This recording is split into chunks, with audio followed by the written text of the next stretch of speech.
দর্শক, আমার সঙ্গে আছেন ক্যাপ্টেন আকবর, যিনি বাংলাদেশকে প্রথমবারের মতন এবং এখন পর্যন্ত যদি বলি সবশেষ সবচেয়ে বড় প্রাপ্তি যুব বিশ্বকাপ জয় করে এনে দিয়েছেন। সেই ক্যাপ্টেন আকবর আমার সঙ্গে রয়েছেন। আপনি এনসিএলেও দারুণ একটা ফর্মে রয়েছেন, দলটাকে বেশ দারুণভাবে গুছিয়েছেন, পারফরমেন্সও হচ্ছে।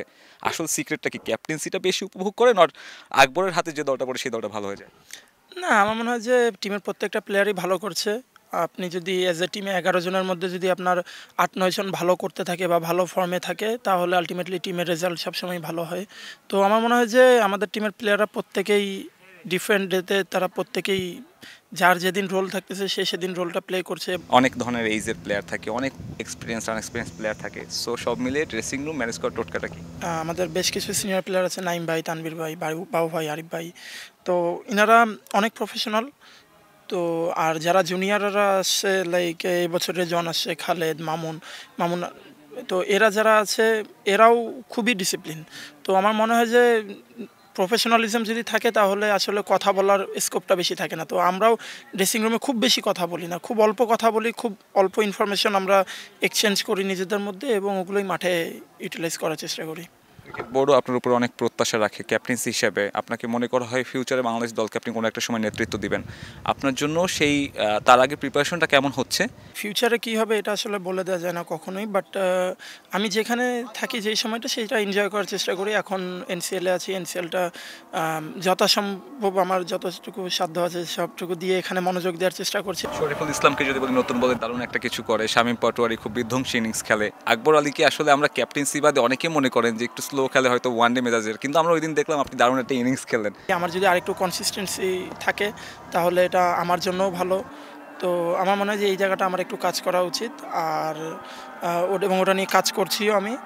আর যেটা বললেন যে ওভার রেটেড কিংবা আন্ডার রেটেড, এই জিনিসগুলো আসলে আমি নিজের গায়ে কখনো মাখতে চাই না।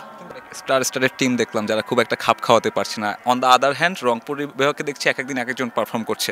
টি-20তে কি এইটাই আসলে টোটকাটা থাকে যে এখানে আসলে খুব বেশি নামের ভার প্রয়োজন হয় না, কিন্তু ইম্প্যাক্টটা বেশি ইম্পর্টেন্ট? না, অবশ্যই টি-20তে ইম্প্যাক্ট প্লেয়ারটা অনেক জরুরি। যে কে কোন জায়গায় ভালো করতে পারে বা কে কোন জায়গায় ভালো করছে, এই জিনিসগুলো অনেক ম্যাটার করে টি-20তে। তো আমার মনে হয় যে আমাদের টিমের প্লেয়াররা এই জিনিসটা ক্যাচ করতে পেরেছে এই টুর্নামেন্টে, তো যেই কারণে আমরা সফল হচ্ছি সোফার। ইন্ডিয়ার পর প্রথম দল হিসেবে একাধিকবার আমরা এশিয়া কাপের চ্যাম্পিয়ন। আপনারা ভারতকে হারিয়ে একটা লিগাসি মেনটেন করেছিলেন, একটা সেট করেছিলেন। এখন আমরা দেখছি যে বয়স ভিত্তিক আসলে ইন্ডিয়ার সাথে আমরাই ফেভারিট থাকি। আপনার কি মনে হয় ওই বিশ্বকাপ জয়টা বড় একটা বুস্ট আপ ছিল দেশের ক্রিকেটে, অ্যাটলিস্ট এশিয়া কাপে বা যুব বিশ্বকাপে? কজ এখন আমরা দেখছি সবাই চোখে চোখ রেখে কথা বলছে, ভারতের বিপক্ষে আমরা নার্ভাস পড়ে যাই না? ওইটা একটা বড় টোন সেট করে দিয়েছে কিনা? না, আমার মনে হয় যে ওটা আসলে একটা স্ট্যান্ডার্ড ক্রিয়েট করেছিল। বাট এখন যারা খেলছে তারাও অনেক প্রমিজিং, অনেক মানে আমি এশিয়া কাপটাও দেখেছি, মোটামুটি সবগুলো ম্যাচেই দেখা হয়েছে।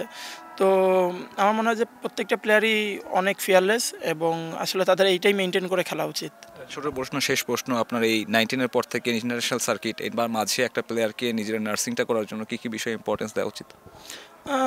স্কিল, মাইন্ডসেট, ফিটনেস, এই জিনিসগুলো অবশ্যই জরুরি। এবং বর্তমান পাইপলাইন দেখে আপনি কতটুকু আশাবাদী ইন ফিউচার, রিসেন্ট ফিউচারে আমরা বেশ কিছু স্টার পাবো, অথবা আপনি মনে করেন যে they could be the star?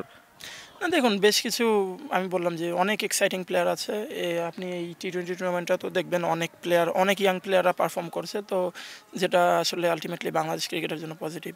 Thanks a lot man, and best of luck for NCL tournament. দর্শক, কথা বলছিলাম রংপুরের অধিনায়ক এবং বাংলাদেশের একমাত্র যুব বিশ্বকাপ জয়ী অধিনায়ক আকবর আলীর সঙ্গে, যিনি কিনা নিজের ন্যাশনাল টিমে প্রত্যাবর্তন বা সুযোগ পাওয়াটা নিয়ে খুব একটা মাথা ঘামাচ্ছেন না। আপাতত নিজের প্রসেসটাতে খুব বেশি মনোযোগ দিচ্ছেন। সিলেট আন্তর্জাতিক স্টেডিয়াম থেকে সাব্বির মিথুন, সময় সংবাদ, সিলেট।